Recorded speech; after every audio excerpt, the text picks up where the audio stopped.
That's Monday morning. There's still no tractor hooked to the planter. So Zach and Kelly are gonna go spray some corn today. Probably gonna spray about 3/4 of our corn acres where the cover crop is starting to come back out, because hopefully most of this week we'll be planting cotton. We got some 90-degree temperatures coming in, so the corn's gonna be growing fast. The cover crops that are coming back out of the paraquat spray are gonna be growing fast, and we could be looking at some yield loss due to competition from the cover crops. So we're gonna go ahead and get some Roundup sprayed on there. There's no rain forecast in the next 7 days. So we're going to hold off on putting out any residuals, because no point in putting them out there if they're not going to get rained in, and then the sun can deteriorate the chemical and you just spend a lot of money that's not going to work. So we're going to wait for some rain in the forecast before we go back over the corn and putting out some residual herbicides out to keep the corn clean the rest of the year. So.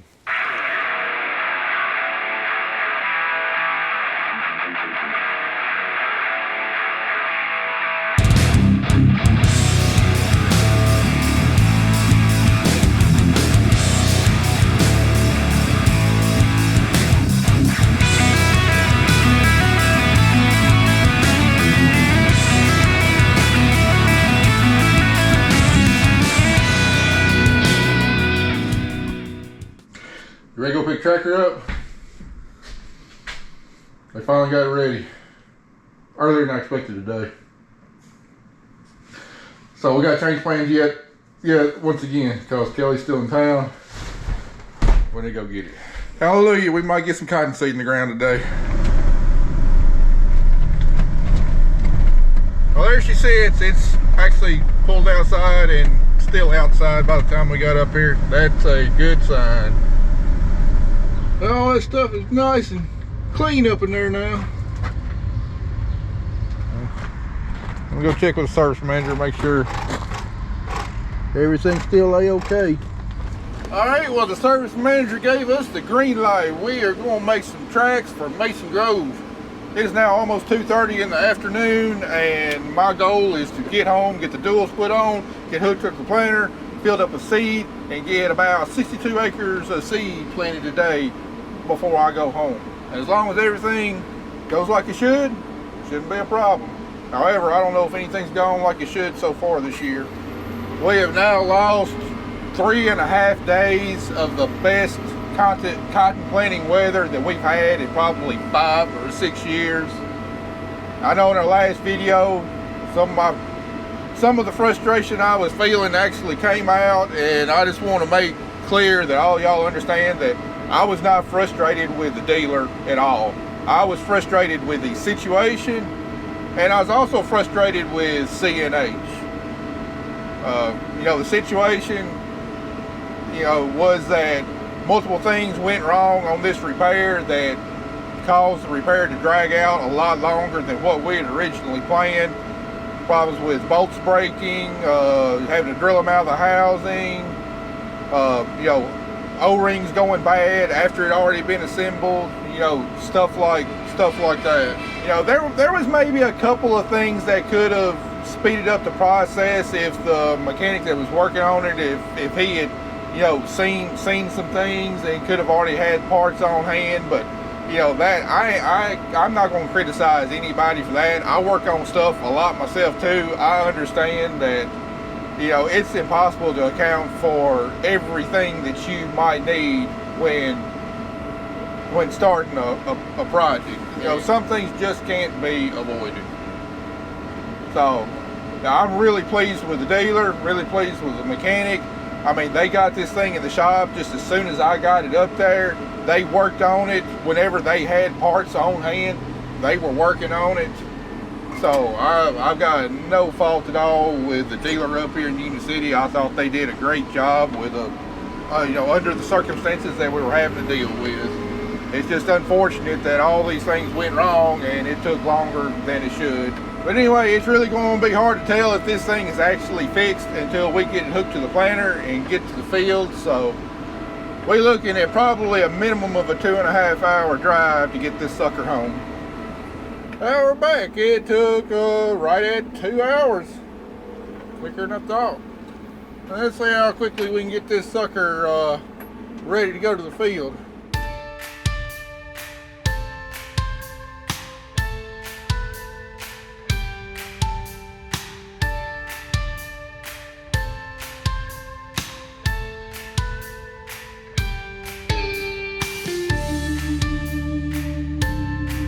Man, those hydraulics haven't been that good, even when the tractor was brand spanking new. 5.2 seconds is what it took for that thing to go up. Well, the thing was, even with normally with the fan and the Delta Force on, the tractor will not send full flow to all 3 remotes at the same time. It doesn't have the capacity. It's like he put a 75 gallon per minute pump on there. It's sending full flow. You know, the fan never slowed down when it picked up. It never even checked up. Ah, finally. How was the pressure holding on? Did it I was getting 2,800 psi on the Delta Force. It didn't matter what was on. I ain't gotten that. Putting those hoses on was the ticket. I'll go ahead and get loaded up with seed. Head over there, start crimping, starting backfill. You start on the other side of the ditch. Yeah, that way. While I'm getting everything set, you know, you'll be able to get some of the big field done there. All right, the big field. You've got your straight line set off the ditch line, just like last time, right? Okay. Well, you can when you pull up the guidance line, you can see the stars where I actually set the guidance line on. Okay. I just wanted to make sure it was going to run all the way down to the other end. Yeah. I just need to lay off the facility.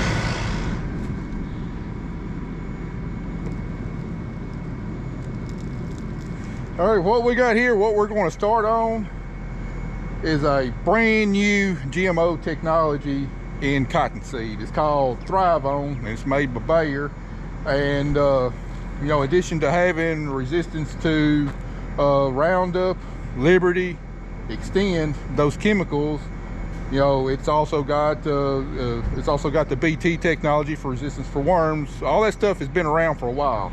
It's got a new BT technology in there that makes this resistant to other pests, plant bugs and thrips being the main ones. Now, it's not a 100% effective on plant bugs, but it could eliminate, you know, 1, possibly 2 sprayings during the summer for that pest by easing up the pressure on them. And you know, we typically spray at least 4 times a year for plant bugs. But what I'm really excited about it is the control on thrips. You remember from our cotton videos early season last year, thrips and slugs absolutely ate our lunch because of the very poor conditions after planting.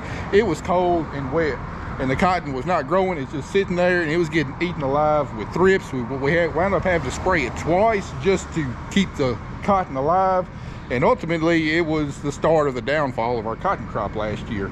Well, this ThriveOn technology is supposed to be awesome on thrips, way better on thrips than what it is plant bugs. And unless something just really out of the ordinary happens, you know, we shouldn't even have to spray this cotton for thrips. That means that this cotton should get off to a lot quicker start. Because even if you spray for thrips, you're still going to have some damage for thrips. It's still going to delay the maturity a little bit. And where we are, maturity is key on making a crop, because we're at almost the most northern latitude where cotton is grown, and we can't have any hiccups in the growing season to delay maturity because we don't have a long enough growing season to make it up. So really excited about this technology. I'm sure it's going to be expensive when it's commercially available, but I'm really excited to try it this year and see what's going to happen. I really had to jump through quite a few hoops to be able to plant this. I had to take special training, sign special agreements, and there's special procedures we have to take when we're planting this cotton, because it has not been approved for export yet, or at least the cotton seed from the harvested crop has not been approved for export yet, so we cannot allow it to enter the chain with other cotton seed that can be exported. We actually have to transport this to a different gin that's set up to handle this seed separately, to make sure there's just no mixing of this seed at harvest time and getting into the export market. Also, when we get done planting this variety, we have to vacuum out all the units, and we have to leave the seed within the field where we planted it, just to make sure that there's no chance of it getting anywhere else and commingling with any other cotton seed. I've got to document the process every step of the way. I got to take pictures, I got to mark the location, got to put up flags, got to do all that stuff just to ensure that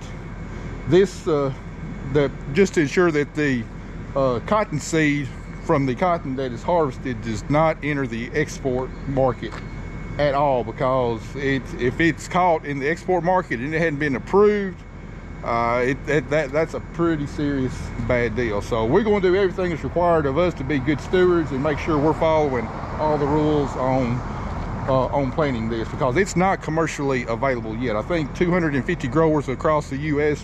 have been approved to plant that cotton. This is a second year of it being planted on producers' farms, I believe, and we're really fortunate and excited to be one of those farmers to try out this technology and to see how good it's going to be for us. Because when it comes to thrips, that's my #1 early season pest, the one that gives me the most worry, and to have something that control it without us actually having to spray a pesticide gets me pretty excited. So anyway, we got 10 bags here. We're going to split up among the 12 units, and then we're going to make trails for the field and see if we can get this cotton seed planted this afternoon. This seed right here should cover about 62 acres. Kelly's already out in the field burning it down. Zach's heading out there to get on the roller crimper to get in front of me, so get this seed in the box and see if we can get some seed in the ground this afternoon.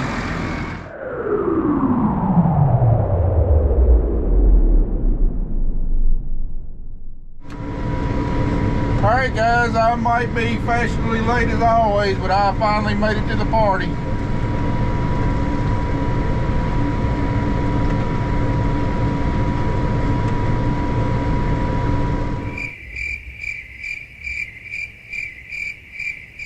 Several more days and I would have died in this field. I'm already dying.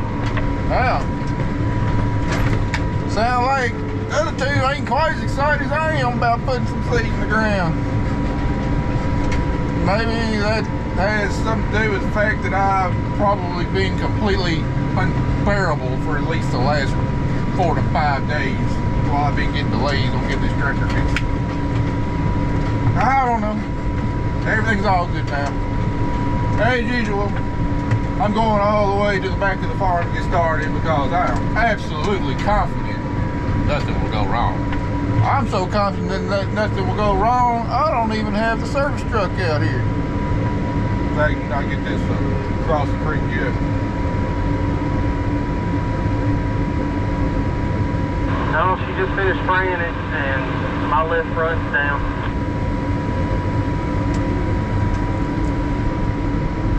Your left front is down? Yep, I just went to make the turn here when I finished the inroads and the tractor kept going straight.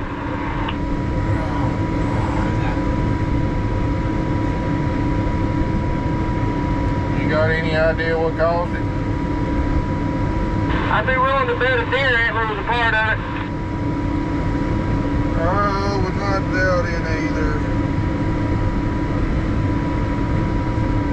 We can't win for All right, find out what it is, and see if you can find out what caused it, and text me the tire size, and I'll see if I can get best one to make an emergency visit out here.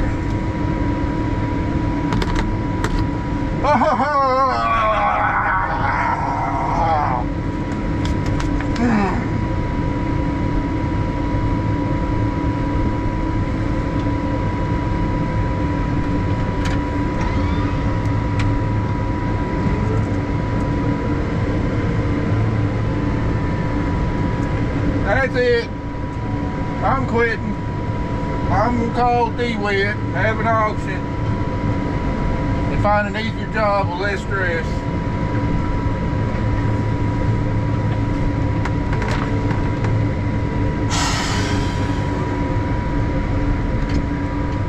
Yeah, what's that old saying? If it weren't for bad luck, I wouldn't have no luck at all. Sounds about right. There's nothing in the tire, but it makes the perfect deer antler shape. Is it in the sidewall or the tread? Right where the tread meets the sidewall. God, boy, it's a terrible spot. What's the tire size? 380, 85, R34. You have reached the Ashford dispatcher of Best One Tire. If you'll leave your name, number, and a brief message, I'll get back to you as soon as possible. Thank you. Yes, I'm Matt Griggs with Griggs Farms. I need an emergency tire repair on the front tire of a front wheel drive tractor located on Scarborough Loop right off Old Humboldt Road. Tire size 380/85R34. Please give me a call back at 731-4. I got the answering service, so hopefully they'll give me a holler back here pretty soon. Alright, I'm gonna try to lift it up in front. Regardless, we're planting. I'd like for Zach to roll it in front of me, but I'm gonna go ahead and put some seed in the ground. If he's just got to run behind me and play catch up whenever we do finally get the tire fixed, well, that's just what we're gonna have to do. I can't sit around here waiting on it. Let's get lined up. Now this is an instance in this cover crop we will be using clean sweep to add some down pressure onto our row cleaners just to park this heavy cover crop and give us a nice clean seed bed to plant into. All right, got vacuum. Let's load our seed into the meters. All right, all the meters loaded. Got good vacuum. Everything else is set. Put this puppy down and see what she'll do.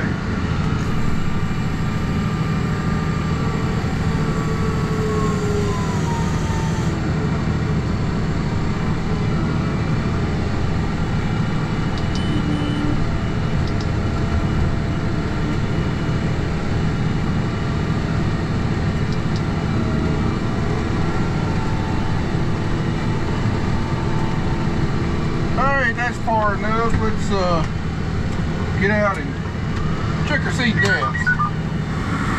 Alright, there's our seed right there. It's about 1 inch in the ground, which for the conditions we got is just fine. Normally I shoot for like a 1/2 inch to maybe 3/4 inch, but usually we're not dealing with this good of conditions on germinating. So about 1 inch in the ground for as warm as it is, as warm as that soil is, plus all this cover crops really sucked a lot of moisture out of the soil, so we want to make sure we're planting down into good moisture.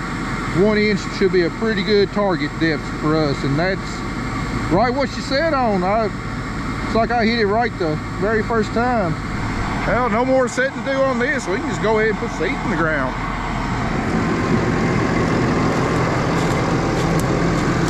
Yeah, she's flat.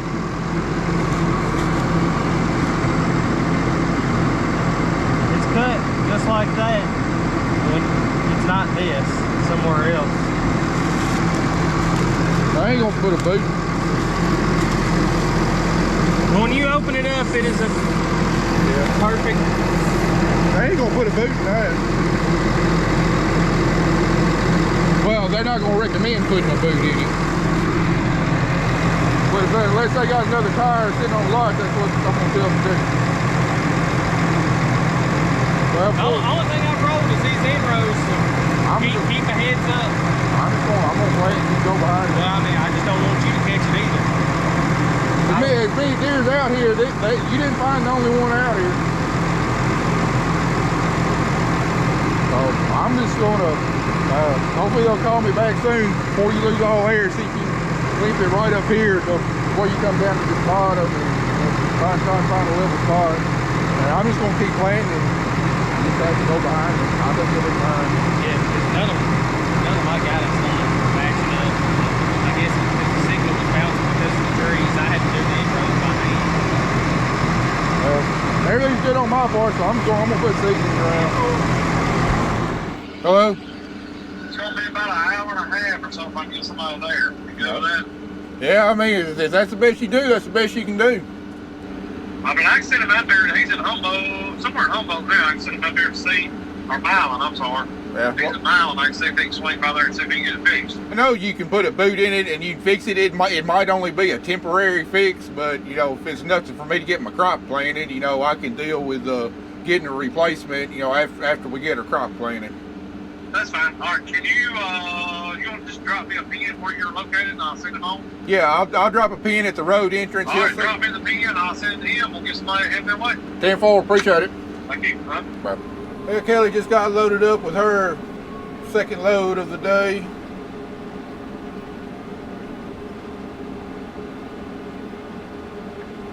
And I got the end rows planted at the first field, so I'm caught up with Zach, so I'm planting in a cover crop that is not being rolled. That's not really the way that I like to do it, but that's just the way it's going to have to be right now. I ain't waiting no longer to put seed in the ground.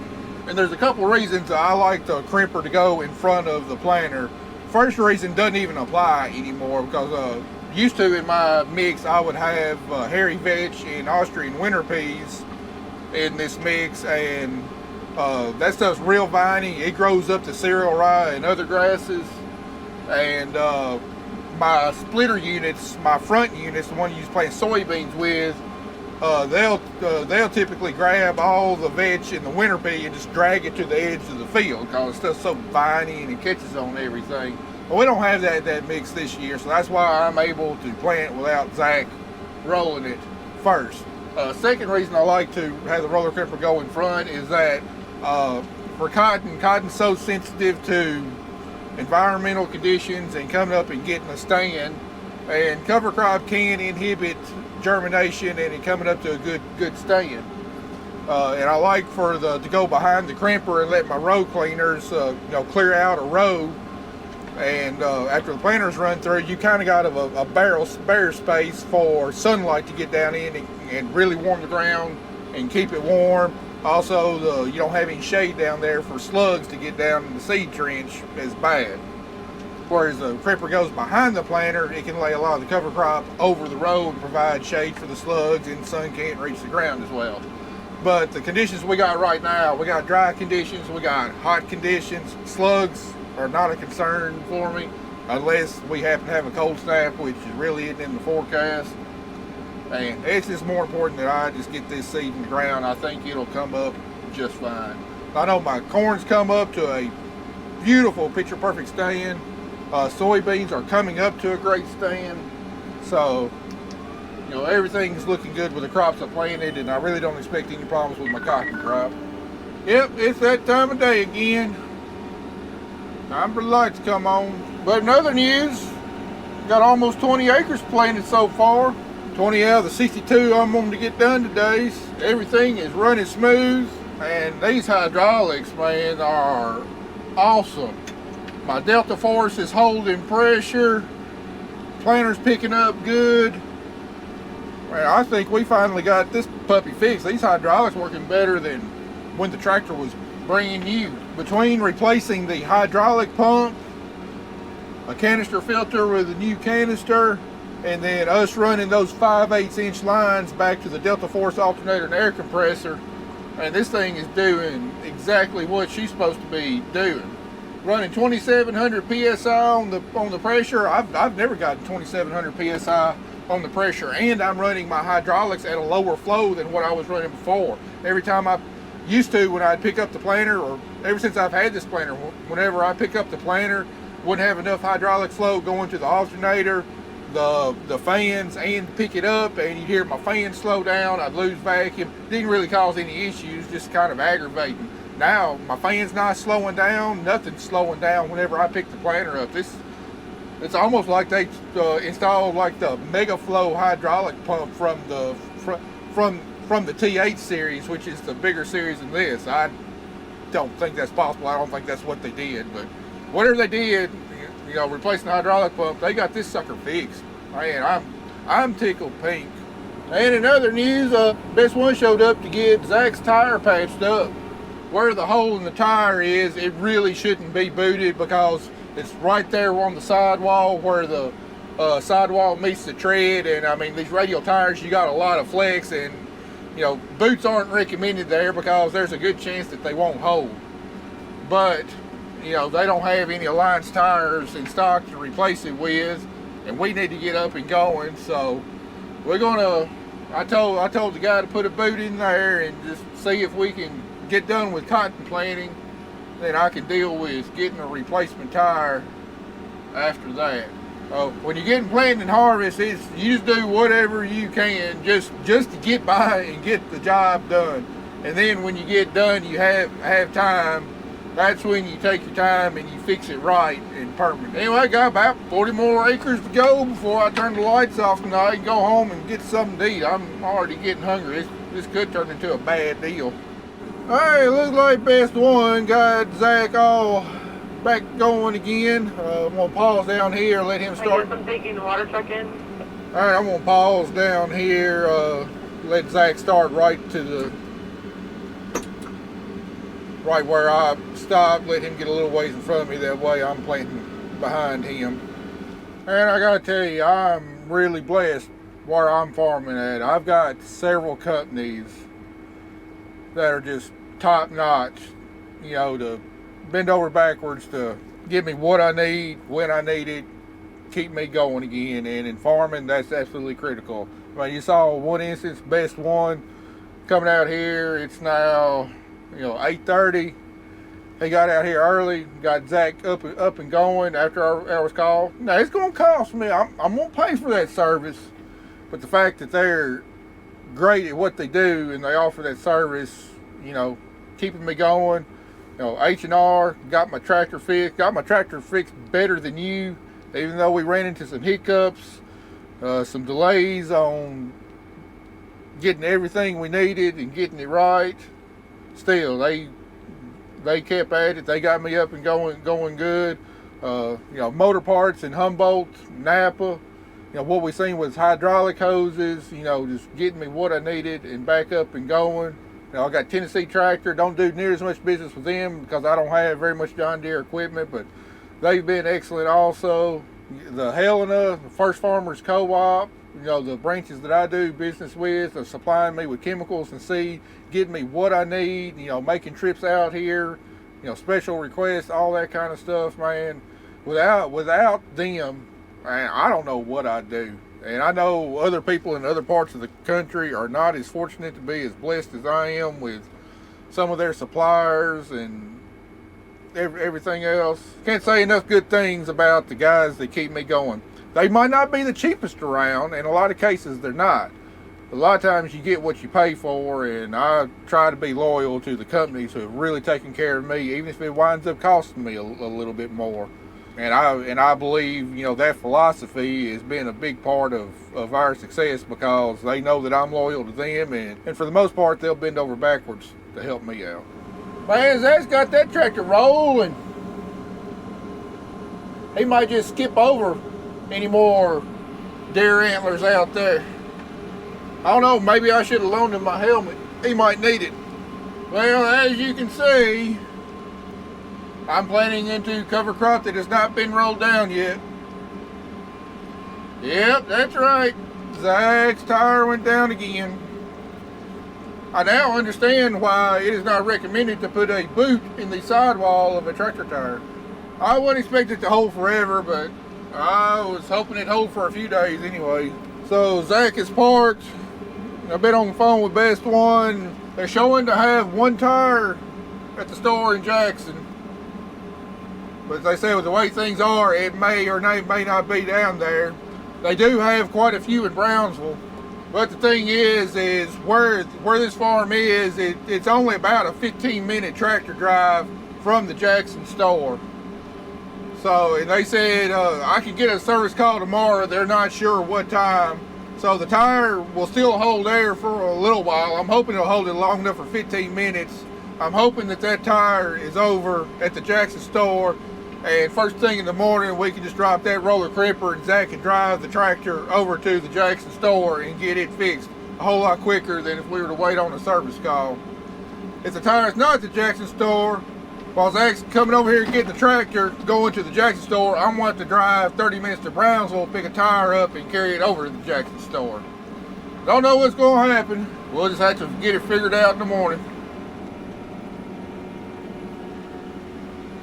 Well, that's it. That's got our 62 acres planted. Not too shabby, 10:30 tonight. Well, it's been a long day, but ultimately it's been a rewarding day. Accomplished all my objectives for the first time, seemed like a long time. Got started planting cotton. Planter's running good. Tractor seems to be running good. The only problem is can't keep airing some tires. But anyway, we'll try and get that figured out in the morning, and we'll be back out here bright and early. See if we can get some more seed in the ground.